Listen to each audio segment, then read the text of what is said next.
জুমার প্রথম আজানের পর থেকে মুসলিম শরীফের মধ্যে একটা হাদিস এসেছে নবী আলাইহিস সালাতু ওয়াস সালামের থেকে। হযরতে আবু হুরায়রা রাদিয়াল্লাহু তাআলা আনহু বর্ণনা করেন, আন নবী হুরায়রা রাদিয়াল্লাহু তাআলা আনহু قال قال رسول الله صلى الله عليه وسلم إن في يوم الجمعة لساعة لا يوافق عبد أو قال مؤمن سأل الله تعالى شيئا إلا وقد أجابه أو كما قال عليه الصلاة والسلام। নবীজি বলেন, জুমার দিনে এমন একটা মুহূর্ত আছে, ওই মুহূর্তে বান্দা আল্লাহ তাআলার কাছে যা চায়, বান্দা যদি মুহূর্তটা পেয়ে যায় তাহলে আল্লাহ তাআলা ওই মুহূর্তে বান্দা যা চায় বান্দাকে তাই দান করেন, যদি বান্দার জন্য সেটা ক্ষতিকর না হয়। ক্ষতিকর হলে আল্লাহ তাআলা বান্দার কল্যাণেই নিবৃত থাকেন, আর না হলে ক্ষতিকর না হলে বান্দা যা চায় তাই দান করেন। সময়টা কখন? জুমার দিনের একটা মুহূর্ত। এখন সেই মুহূর্তটা কখন? হাদিসের ব্যাখ্যাকাররা এই ব্যাপারে বেশ কিছু উক্তি করেছে যে এই মুহূর্তটা এই সময়, এই মুহূর্তটা ওই সময়। অনেকগুলো উক্তির মাঝে নির্ভরযোগ্য এবং প্রসিদ্ধ একটি মত হচ্ছে, জুমার দিনে আসরের নামাজের পর থেকে মাগরিবের পূর্ব পর্যন্ত, বিশেষভাবে সূর্যাস্তের পূর্ব মুহূর্ত, এটা দোয়া কবুল হওয়ার মুহূর্ত। এই জন্য দারুল উলুম দেওবন্দে আমরা দেখেছি এবং বাংলাদেশেও আমি ফরিদাবাদ মাদ্রাসায় পড়েছি, আমাদের বিভিন্ন মাদ্রাসাগুলোতে এখনও এটার চর্চা আছে যে জুমার দিনে ছাত্ররা, শিক্ষকরা, এটা সাধারণ মসজিদগুলোতে এই চিত্রটা দেখা যাবে না, কিন্তু বিশেষ বিশেষ মাদ্রাসাগুলোতে যেখানে শিক্ষার পাশাপাশি তারবিয়াত এর গুরুত্ব আছে, এই মাদ্রাসাগুলোতে দেখা যাবে। গিয়ে দেখবেন যে জুমার দিনে ছাত্ররা মাগরিবের নামাজের পূর্ব মুহূর্তে দোয়া করতেছে, কান্নাকাটি করতেছে, কারণ এটা হাদিসের মধ্যে এটার ওয়াদা আসছে যে এই সময়ে দোয়া করলে দোয়া কবুল হয়। এটা একটা মুহূর্ত।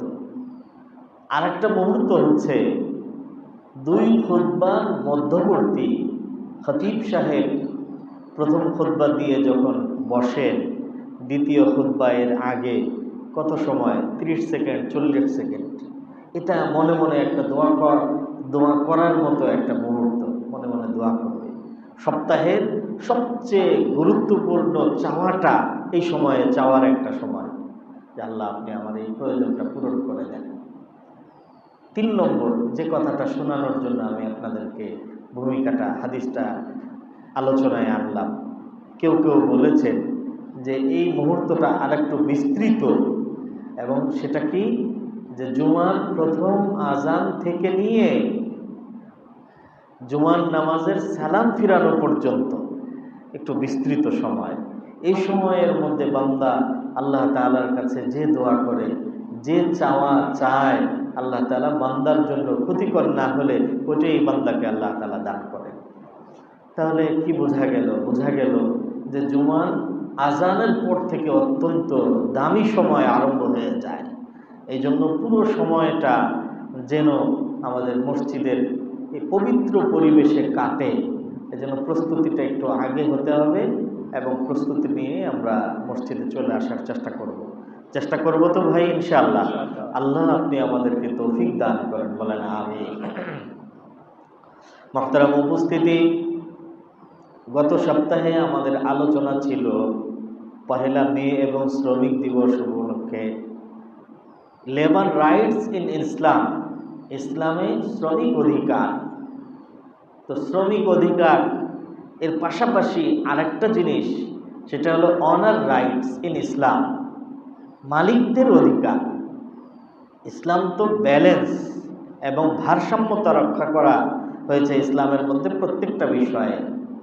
তো ইসলাম যেভাবে শ্রমিকদের অধিকার ঘোষণা করেছে বড় উচ্চ কণ্ঠে, ঠিক সাথে সাথে মালিকদের অধিকার একদম ভারসাম্যতা রক্ষা করে মালিকদেরও অধিকার নিশ্চিত করেছে ইসলাম এবং ইসলাম ধর্ম এবং ইসলাম নামক মহান জীবন ব্যবস্থা, আল্লাহর দেওয়া ঐশী জীবন ব্যবস্থা। ইসলাম অনার রাইটস এবং মালিক পক্ষের অধিকার হিসাবে যে সকল অধিকার নিশ্চিত করেছে, মোটা দাগে আমরা এখানে 4টা বিষয় আলোচনা করতে পারি। 1 নম্বর, মালিক পক্ষকে দেওয়া ইসলামের পক্ষ থেকে অধিকারের মধ্যে 1 নম্বর অধিকার হচ্ছে লয়্যালটি, বিশ্বস্ততা।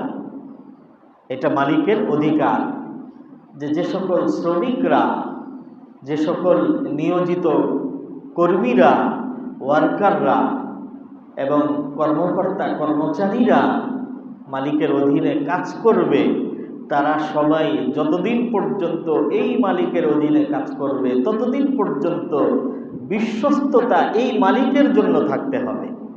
সে মালিকের এবং মালিক পক্ষের একজন বিশ্বস্ত ওয়ার্কার হিসাবে কাজ করবে।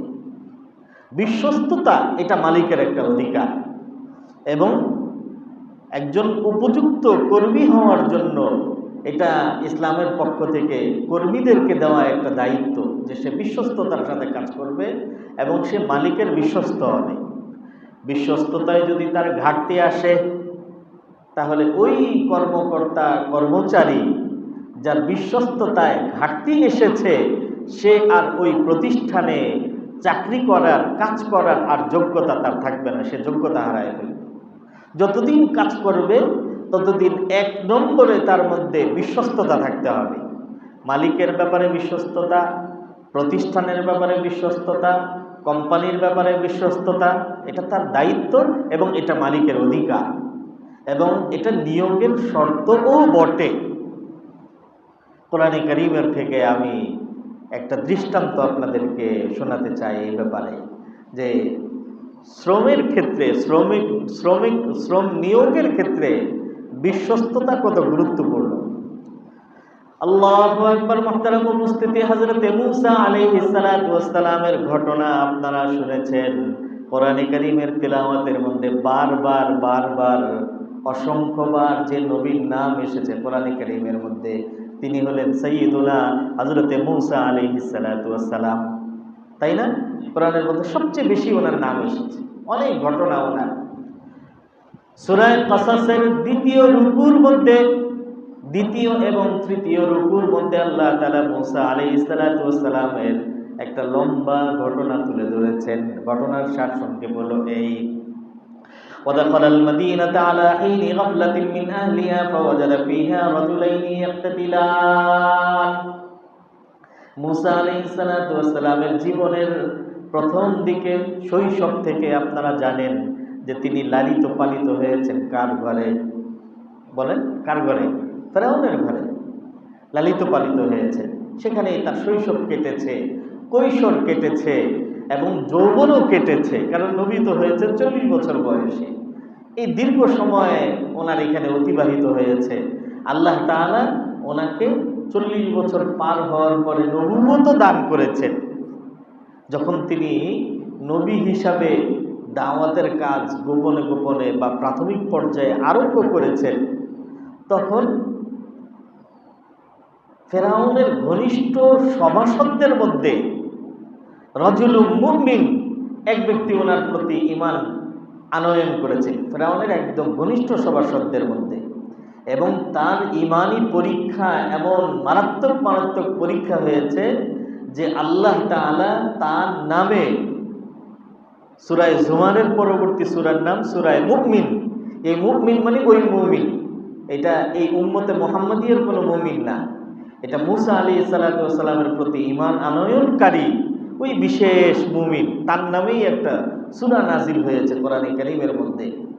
তো বলছিলাম আমি যে এখনো মূসা আলাইহিস সালাতু ওয়াস সালাম নবী হয়ে গেছেন, ফেরাউনের ঘরেই আছেন। এই সময়ে একদিন তিনি বাইরে বের হয়েছেন, বাজারে বের হয়ে দেখেন দুপুরের সময়, যখন সবাই ঘুমাচ্ছে, আরাম করতেছে, কাইলুলা যেটাকে বলা হয়, দুপুর মধ্যাহ্ন পরবর্তী আরাম, রেস্ট, এই সময়ে বাইরে খুব বেশি লোকজন নাই।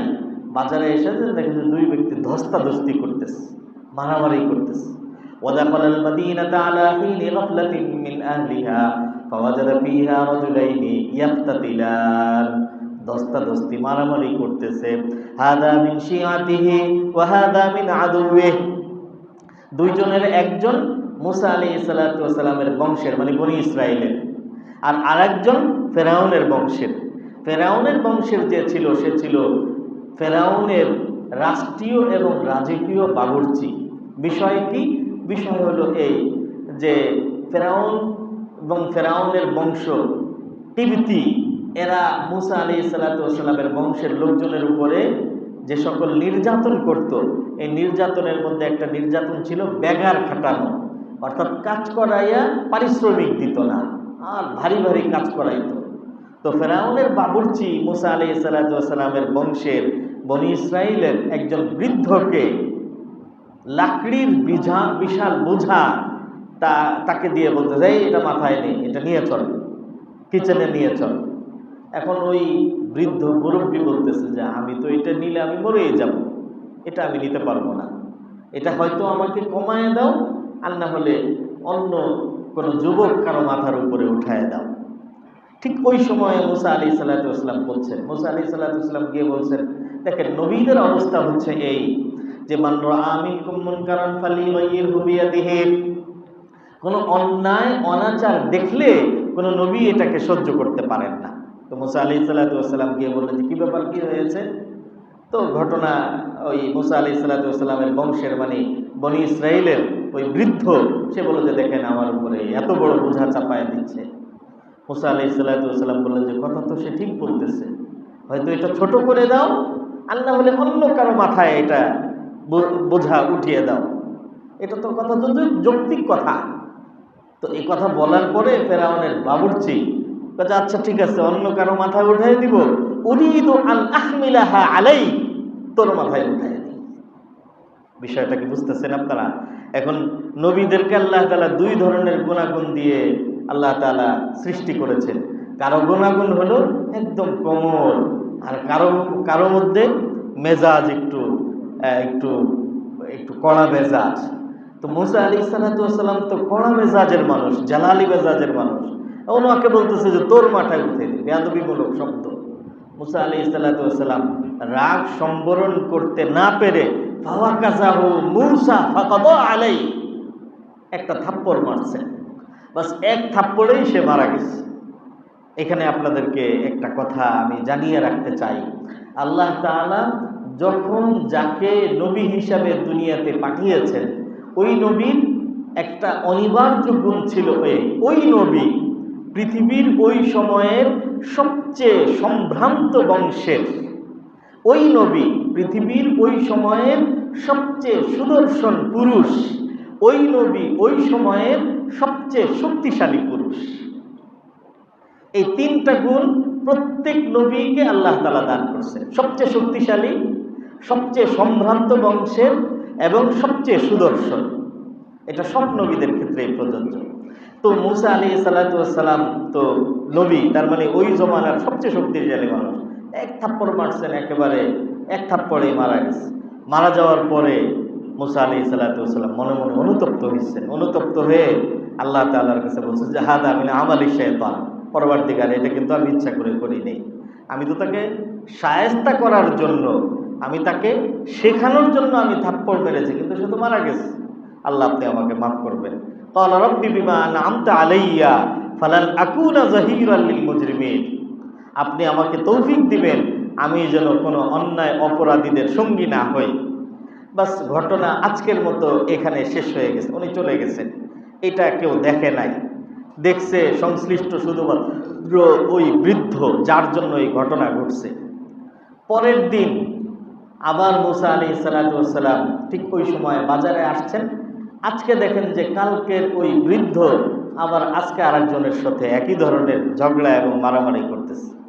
মুসা আলাইহিস সালাতু ওয়াস সালামকে দেখে আবারও আজকে সে মুসা আলাইহিস সালাতু ওয়াস সালামের কাছে সাহায্য চেয়েছে যে আমাকে সাহায্য করো। ফাইদাল্লাযী আনসারাহু বিল আমসি ইস্তাসরিকু, গতকালকের ওই লোকটাই আবার আজকে ওনার কাছে সাহায্য চাইলেন। মুসা আলাইহিস সালাতু ওয়াস সালাম সব শুনে তাকে বললেন ইন্নাকা লাগাবিয়্যুম মুবিন, আর তুমি আসল দুষ্ট, তোমার সাথেই কেন সবার বাজে।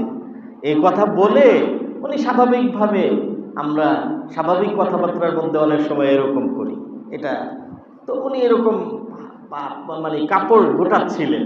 এই কাপড় গোটানো দেখে এবং চাচ্ছিলেন একটা ছোটখাটো থাপ্পড় দিতে। কোরআনের মধ্যে এসেছে ফালাম্মা আন আরাদা আন ইয়াবতিশা বিল্লাযী হুয়া আদুউল লাহুমা, যে ছোটখাটো একটা থাপ্পড় দেওয়ার জন্য যখন এইভাবে কাপড় গোটাচ্ছিলেন, সে তখন চিৎকার করে বলে উঠল, ক্বালা ইয়া মূসা আতুরিদু আন তাকতুলানি কামা কাতালতা নাফসাম বিল আমস, আরে কালকে যেভাবে তুমি একটা হত্যাকাণ্ড ঘটিয়েছো, তুমি কি চাচ্ছ আজকে আমাকে মেরে ফেলতে? ইন তুরিদু ইল্লাল ইসলাহা, তুমি তো দুনিয়ার মধ্যে সংশোধন চাও না, তুমি তো দুনিয়ার মধ্যে ফিতনা ফাসাদ সৃষ্টি করতে চাও। সম্মানিত উপস্থিতি, গতকালকের এই ঘটনার পরে ফেরাউন পুরা দেশে ঘোষণা করে দিচ্ছে যে কে এই হত্যাকাণ্ড ঘটাইছে, তাকে খুঁজে বের করো এবং তাকে হত্যার বদলায় তাকে হত্যা করা হবে এবং তাকে শাস্তি দেওয়া হবে। কিন্তু খুঁজে পাওয়া যাচ্ছিল না। কিন্তু আজকে যখন বলছে যে কালকে যেভাবে তুমি একজনকে মারছো, আমাকেও কি আজকে মারতে চাও, এটা তো ঘটনা আর গোপন থাকে নাই, বাজারের মধ্যে অনেক মানুষ শুনে ফেলছে। শুনেই সাথে সাথে তথ্য চলে গেছে ফেরাউনের দরবারে। ফেরাউনের দরবারে যাওয়ার পরে আমি শুরুতেই বলছিলাম যে ফেরাউনের সভাসদদের মধ্যে একজন ছিল যে মুমিন। তো ফেরাউন সাথে সাথে ঘোষণা করছে, যাও মূসাকে গ্রেফতার করে নিয়ে আসো, তাকে হত্যা করা হবে, হত্যার বদলায় হত্যা করা হবে। এই গ্রেফতার করার জন্য ফোর্স এবং পুলিশ যখন বের হয়েছে, এই বের হয়ে তার কাছে পৌঁছার চেয়ে দৌড়ে ওই গোপন ইমানদার সভাসদদের মধ্যে সে তাড়াতাড়ি আসছে। ওয়াজা রাজুলুম মিন আকসাল মাদিনাতি ইয়াসআ, দৌড়ে এসে মূসা আলাইহিস সালাতু ওয়াস সালামকে বললেন, ক্বালা ইয়া মূসা ইন্নাল মালায়া তামিরুনা বিকা লিয়াকতুলুকা ফাখরুজ ইন্নী লাকা মিনান নাসিহিন। ফেরাউন সিদ্ধান্ত দিয়ে দিয়েছে তোমাকে হত্যা করবে, ফাখরুজ, সুতরাং বের হয়ে যাও, ইন্নী লাকা মিনান নাসিহিন, আমি তোমার ভালোর জন্য কথাটা বলছি।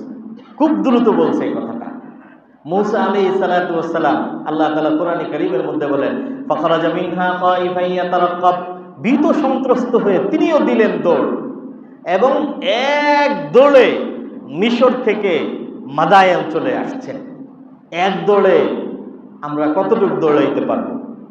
এক দৌড়ে এখানে যুবক শ্রেণীর সবচেয়ে শক্তিশালী যুবকও যদি দৌড় লাগায়, অথবা উঠতি বয়সের কেউ যদি দৌড় লাগায় 5 কিলোমিটার 10 কিলোমিটার, এর চেয়ে বেশি সম্ভব?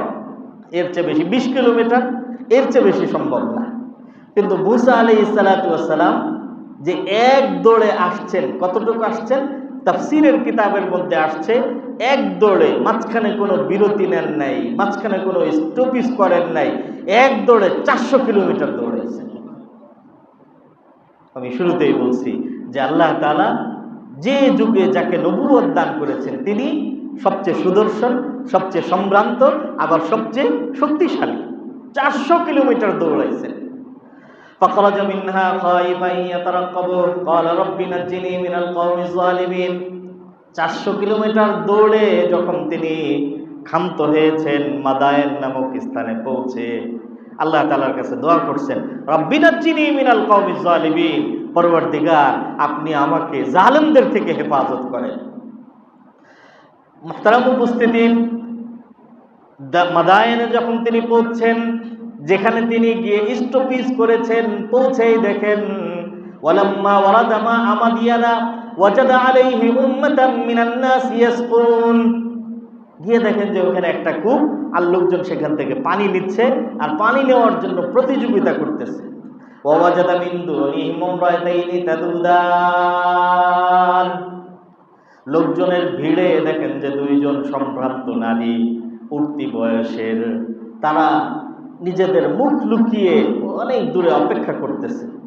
মূসা আলাইহিস সালাতু ওয়াস সালাম কাছে গিয়ে জিজ্ঞাসা করলেন, ক্বালা মা খাতবুকুমা, কি ব্যাপার, তোমাদের কি হয়েছে, তোমরা পানি নাও না কেন? ক্বালা মা খাতবুকুমা, তারা জবাব দিল, ক্বালাতা লা নাসকি হাত্তা ইউসতিরার রিআউ ওয়া আবুনা শাইখুন কাবীর, আমাদের পিতা যুগের একজন নবী হযরত শুআয়ব আলাইহিস সালাতু ওয়াস সালাম, অনেক বয়োবৃদ্ধ মানুষ, তিনি কাজে বের হতে পারেন না, বাধ্য হয়ে আমাদেরকে পাঠিয়েছেন মেয়ে হওয়া সত্ত্বেও। এই লোকগুলো যতক্ষণ পর্যন্ত এখান থেকে চলে না যাবে ততক্ষণ পর্যন্ত আমরা পানি নিতে পারবো না। ক্বালা তাআলা নাসকি হাত্তা ইউসদিরার রিআউ ওয়া আবুনা শাইখুন কাবীর ফাসাকা লাহুমা। মূসা আলাইহিস সালাতু ওয়াস সালাম বললেন, আসো আমার সাথে, আমি ব্যবস্থা করে দিচ্ছি। তো তারা কূপের একটা পাশ দিয়ে পানি দিচ্ছিল, আর কূপের আরেকটা পাশ ভারী পাথর দিয়ে বন্ধ করা ছিল, যে ভারী পাথর 50 জন মিলেও সরাইতে পারবে না। মূসা আলাইহিস সালাতু ওয়াস সালাম এক হাতে একা ওই পাথর সরাই ফেলেছেন। সুবহানাল্লাহ। ওই যে বলছি সবচেয়ে শক্তিশালী এক একজন নবী। এরপরে তাদেরকে পানি সরবরাহ করছেন, এরপরে তারা চলে গেছে। মূসা আলাইহিস সালাতু ওয়াস সালাম তো 400 কিলোমিটার পথ পাড়ি দিয়ে এখানে আসছেন। তো তাদেরকে পানি সরবরাহ করে এবার তিনি একটা গাছের নিচে গিয়ে আশ্রয় গ্রহণ করে ছায়া গ্রহণ করছেন। কোরআনে কারীমের মধ্যে আল্লাহ তাআলা বলেন, ফাসাকা লাহুমা থুম্মা তাওয়াল্লা ইলা যিল্লি ফাকালা রাব্বি ইন্নী লিমা আনসালতা ইলাইয়া মিন খাইরিন ফাকির। পরবর্তীকার প্রচন্ড ক্ষুধা লেগেছে, আপনি যদি আমাকে কিছু দান করেন তাহলে আমি সেটার মুহতাজ, আমার জন্য ব্যবস্থা করেন। এই দোয়া করছেন। কিছুক্ষণ পরে দেখেন যে ওই দুই মেয়ের একজন মেয়ে চলে আসছে, এসে বলতেছে, ফাজাআতু ইহদাহুমা তামশি আলা ইস্তিহইয়া। লজ্জায় লজ্জা কাতর হয়ে জিজ্ঞাসা বলতেছেন ওনাকে, ইন্না আবি ইয়াদউকা লিয়াজজিয়াকা আজরা মা সাকাইতা লানা। আব্বা আপনাকে ডেকেছেন, আপনি যে আমাদের পানি উঠিয়ে দিয়েছেন সেটার কিছু পারিশ্রমিক দিবেন।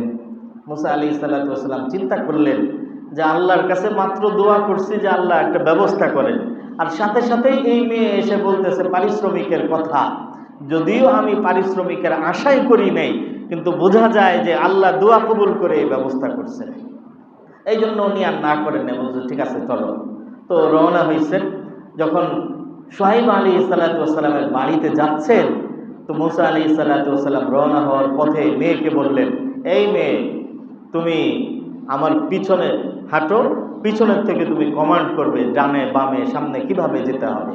এভাবে তাকে পিছনে দিয়ে মূসা আলাইহিস সালাতু ওয়াস সালাম আগে আগে হেঁটে শুআয়ব আলাইহিস সালাতু ওয়াস সালামের বাড়িতে পৌঁছলেন। বাড়িতে পৌঁছার পরে ফালাম্মা জাহু ওয়া কাসসা আলাইহিল কাসাস, বিস্তারিত ঘটনা বললেন। সবকিছু শুনে শুআয়ব আলাইহিস সালাতু ওয়াস সালাম বললেন, ক্বালা নাজাউতা মিনাল কওমিজ যালিমিন। তোমার আর ভয় নাই, ফেরাউনের রাজত্বের থেকে অনেক দূরে আল্লাহ তাআলা তোমাকে নিরাপদ জায়গায় পৌঁছায় দিয়েছেন, এখন আর কোনো ভয় নাই। তো হযরত শুআয়ব আলাইহিস সালাতু ওয়াস সালাম তাকে তাৎক্ষণিকভাবে তার মেহমানদারি করাইছেন এবং তাকে কিছু পারিশ্রমিক দিয়েছেন। ঘটনা তো এখানে শেষ হয়ে যাওয়ার কথা ছিল, কিন্তু তখন আল্লাহু আকবার, দুই মেয়ের এক মেয়ে শুআয়ব আলাইহিস সালাতু ওয়াস সালামকে বললেন, ক্বালাত ইহদাহুমা ইয়া আবাতি ইস্তাজিরহু ইন্না খায়রা মান ইস্তাজারতাল কাবিয়ুল আমিন। আব্বাজান, এই বাড়ির কাজকর্ম করার জন্য একজন শ্রমিক রাখা দরকার, আপনি তাকে শ্রমিক হিসাবে নিয়োগ দিয়ে দেন। কারণ একজন শ্রমিককে নিয়োগ দিতে হয় দুইটি গুণ দেখে।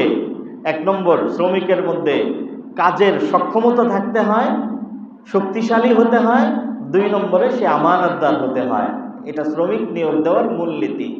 এই দুটোটা গুণ তার মধ্যে আছে। সে মানুষ হিসাবে বড় শক্তিশালী, আবার সে আমানতদার।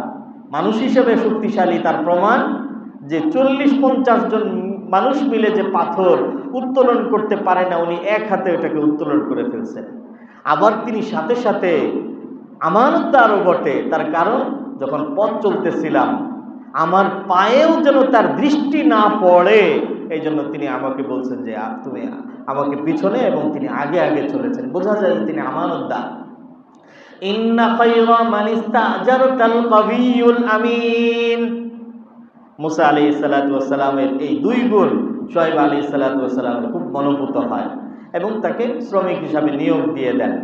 এবং একটা লম্বা সময়ের জন্য সাথে সাথে এই প্রস্তাবও করেন যে ক্বালা ইন্নী উরিদু আন নুকিহাকা ইহদা ইবনাতাইয়া হাতাইনি আলা আন তাজুরানি 8 হিজাজ ফাইন আতমামতা আশরান ফামিন ইনদিক, বলেন যে তুমি যদি 8 বছর আমার বাড়িতে কাজ করো তাহলে আমি আমার এক মেয়েকে তোমাকে বিবাহ দিয়ে দিব, আর যদি 10 বছর পূর্ণ করো তাহলে তো আর কোনো কথাই নেই, আরো ভালো।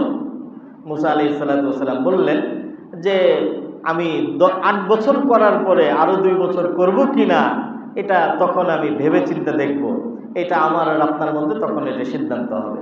তো মুসা আলাইহিস সালাতু ওয়াস সালাম 10 বছর শুআয়ব আলাইহিস সালাতু ওয়াস সালামের এখানে শ্রমিক হিসাবে কাজ করেন এবং তার মেয়েকে ওনার সাথে বিবাহ দেওয়া হয়, বিবাহ করেন। এরপরে আবার তিনি মিশরে ফিরে আসেন, ওই ঘটনার দিকে আমরা যাব না। আমার নবী সংক্রান্ত এই ঘটনাটাও আপনাদেরকে বলার উদ্দেশ্য ছিল। এখান থেকে মূল বক্তব্য হচ্ছে এই যে একজন শ্রমিকের মৌলিক 2টা গুণের একটা গুণ তো সবাই দেখে যে তার মধ্যে কাজের যোগ্যতা আছে কিনা, কিন্তু এটা দেখার পাশাপাশি আরও গুরুত্বপূর্ণ বিষয় হলো যে তার মধ্যে লয়্যালটি এবং আমানতদারিতা আছে কিনা। যদি লয়্যালটি এবং আমানতদারিতা থাকে তাহলে সে কাজের উপযুক্ত, আর না হলে কাজের উপযুক্ত নয়। তো শ্রমিকের পক্ষ থেকে মালিকের প্রতি লয়্যালটি এবং বিশ্বস্ততা এটা মালিকের একটা অধিকার।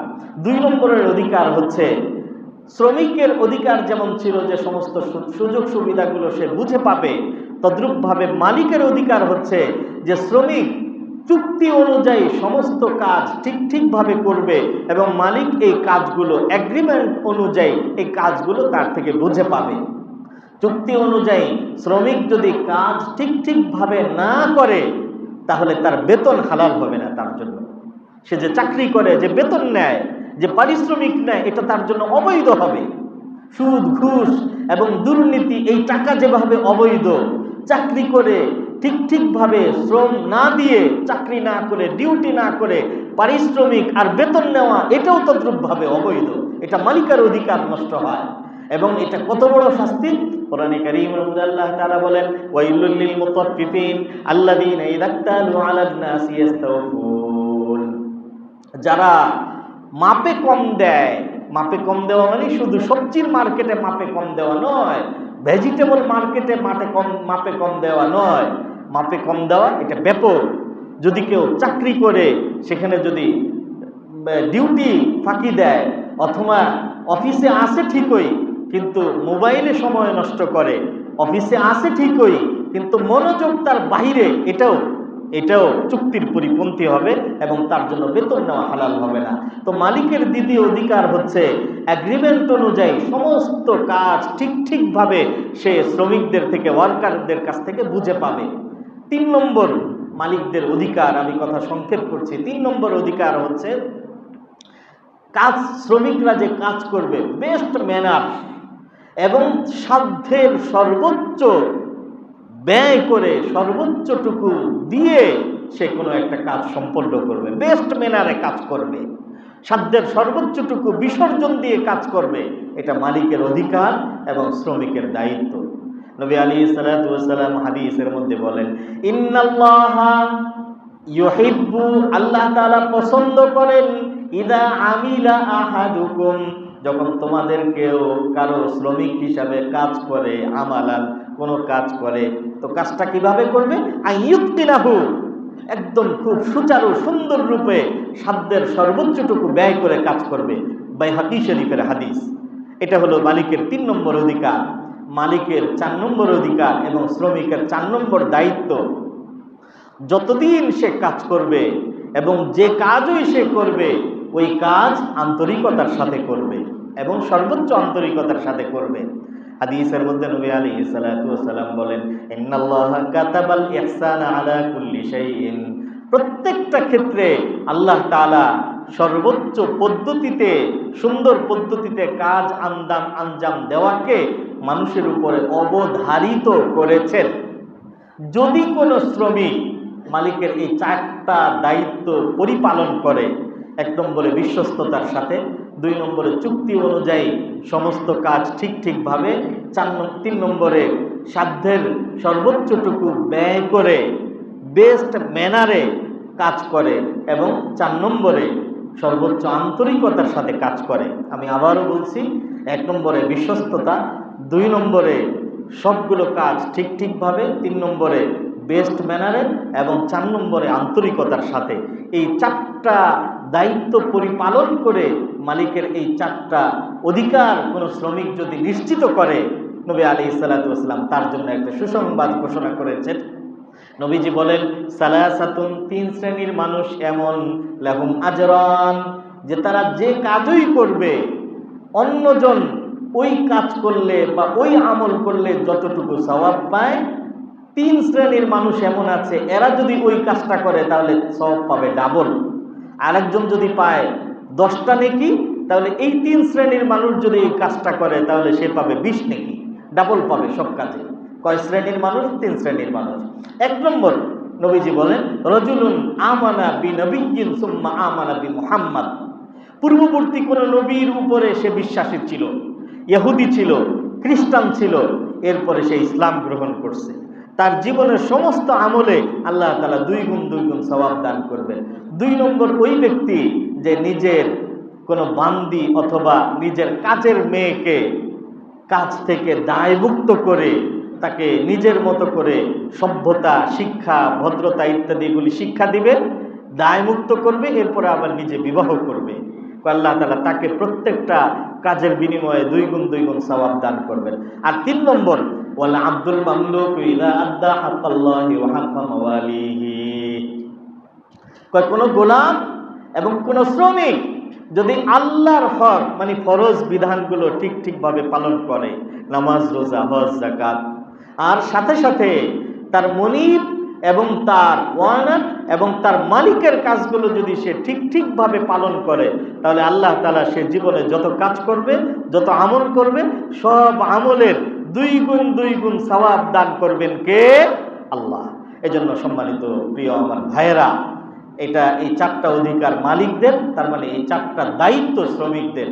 আল্লাহ তাআলা আমাদেরকে, আমরা যে যেখানে, সবাই আমরা বেশিরভাগ কোনো না কোনো প্রতিষ্ঠানের মধ্যে আমরা কর্মরত, আমরা যে যেখানে আছি, আমরা আমাদের এই দায়িত্বগুলো পরিপালন করে আমরা কাজ করার চেষ্টা করব। আল্লাহ তাআলা আমাদেরকে সেভাবে কাজ করার তৌফিক দান করুন, যেভাবে করি আয় উপার্জনের মধ্যে আল্লাহ তাআলা বরকত দান করবেন। আল্লাহ তাআলা আমাদেরকে তৌফিক দান করুন, আমিন। ওয়া আখিরু দাওয়ানা আলহামদুলিল্লাহি রাব্বিল আলামিন।